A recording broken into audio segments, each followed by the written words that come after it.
किष्किंधा कांड सर्ग 3 पुढे सुरू. प्रथम हे मन रागादी गुणांची निर्मिती करून नाना प्रकारची कर्मे उत्पन्न करते.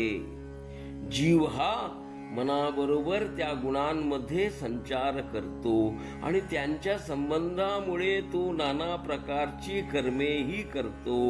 ती कर्मे शुक्ल म्हणजे जप, ध्यान इत्यादी उत्तम, लिहित म्हणजेच काम्य कर्मे, विहित म्हणजेच काम्य कर्मे इत्यादी, मध्यम आणि कृष्ण म्हणजे अभिचारिक कर्मे इत्यादी, अशी 3 प्रकारची कर्मे तो करतो. त्या कर्मानुसारच जीवास उत्तम, मध्यम, अधम आणि त्रिविध गतींची प्राप्ती होत असते. अशा प्रकारे कर्मांना वश होऊन जीव हा प्रलय काळापर्यंत जन्म मरण रूपी संसारी भ्रमण करीत असतो. प्रलयाचे वेळी सर्वांचा लय झाला असताना सुद्धा स्वतःमध्ये कर्ता भोक्ता रूप आणि अभिनिवेशामुळे हा जीव आपल्या वासना आणि कर्मे यांच्यासह अनादि विद्येच्याच ताब्यात राहतो. मुक्त नाहीच होत. नंतर पुन्हा जेव्हा सृष्टीची रचना होते तेव्हा तो जीव अगदी असहाय्यपणेच पूर्वीच्या वासना आणि मन यांच्या सोबतच पुनश्च जन्मास येत असतो. नंतर एखाद्या विशेष पुण्याईमुळे त्याची सज्जन तसेच माझ्या शांत चित्त भक्तांची संगती लाभते.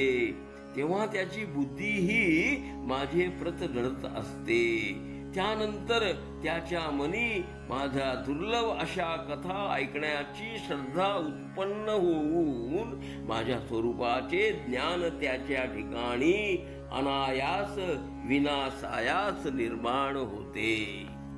ज्यावेळी गुरुकृपेने तसेच तत्वमसी आदी महावाक्यांच्या अर्थाच्या ज्ञानप्राप्तीमुळे स्वानुभवामुळे आपला आत्मा हा देह, इंद्रिय, मन, प्राण, अहंकार यापेक्षाही भिन्न असल्याचे, तसेच आत्मा हा सत्य आनंद स्वरूप अद्वितीय असल्याचे जाणून तो जीव एका क्षणातच मुक्त की होऊन जातो.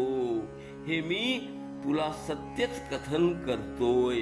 अशा प्रकारे सांगितलेल्या उपदेशांचा जो कोणी रात्रंदिनी विचार करतो त्यास या संसारातील कोणतेही दुःख कधीही स्पर्श नाहीत करू शकत. तू सुद्धा आता जे काही मी तुला सांगितले आहे त्याचा नीटपणे विचार करावास. त्यामुळे तुझी बुद्धी शुद्ध होऊन तुला दुःख समूहाचा स्पर्श नाहीच होणार आणि तू कर्मबंधनापासूनही मुक्त होऊन जाशील. हे सुंदरी, मागील जन्मी तू माझी उत्तम भक्ती केली होतीस, म्हणूनच हे शुभे तुझ्या मोक्षास्तव मी तुला दर्शन दिले आहे. माझ्या रूपाचेच ध्यान करीत तू रात्रंदिनी मी सांगितलेल्या गोष्टींचे मनन कर.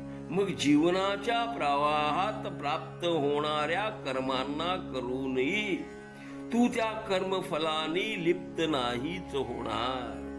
श्रीरामांची सर्व वचने आत्मीयतेने ऐकून तारा विस्मयचकित झाली.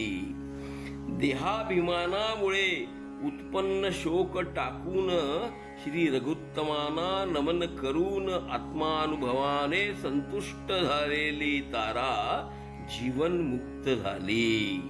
परमात्मा श्रीरामासोबतच्या क्षणमात्र घडलेल्या सत्संगामुळे अनादि अविद्येचे बंधन झुगारून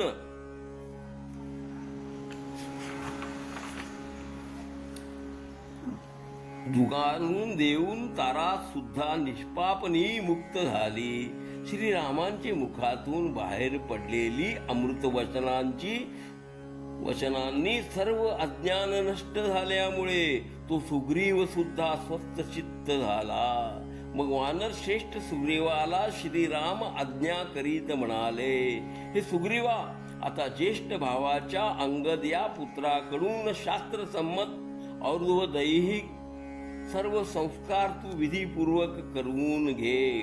ठीक आहे असे म्हणून बलवान अशा मुख्य वानरासोबत राजास शोभेल अशा सर्व उपचारांनी फुलांनी बनवलेल्या पुष्पक विमानी सुग्रीवाने वालीस ठेवून भेरी दुदुंबी याचे वाद्य घोषात ब्राह्मण मंत्री वानर सेनापती नागरिक वानर ब्राह्मण मंत्री वानर सेनापती नागरिक वानर तारा अंगद यांच्यासह जाऊन सुग्रीवाने प्रयत्नपूर्वकच सर्व और्वदैहिक संस्कार यथाशास्त्र संपन्न केले. पुनश्च सुग्रीव श्रीरामांसमोर उपस्थित झाला आणि मनाने सुग्रीवाने श्रीरामांच्या चरणांना भक्तिपूर्वक वंदन करून म्हटले, हे राजेंद्रा, वानरांच्या वैभवाने संपन्न असणाऱ्या या राज्याचे प्रशासन आता आपणच करावे.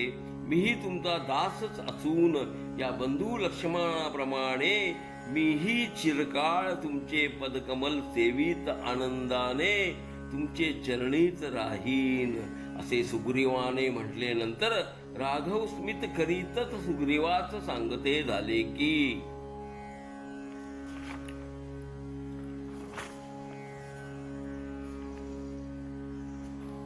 हे सुग्रीवा,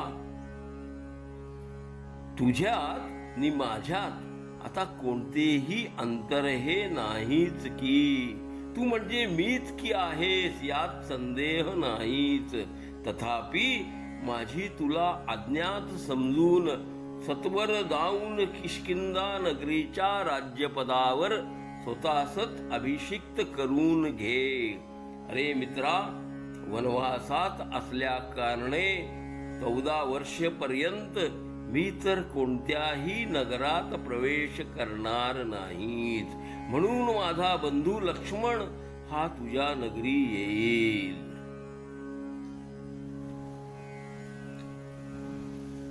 सर्ग 3 पुढे सुरू. ह्या श्रवणानंद. हरि ओम तत्सत.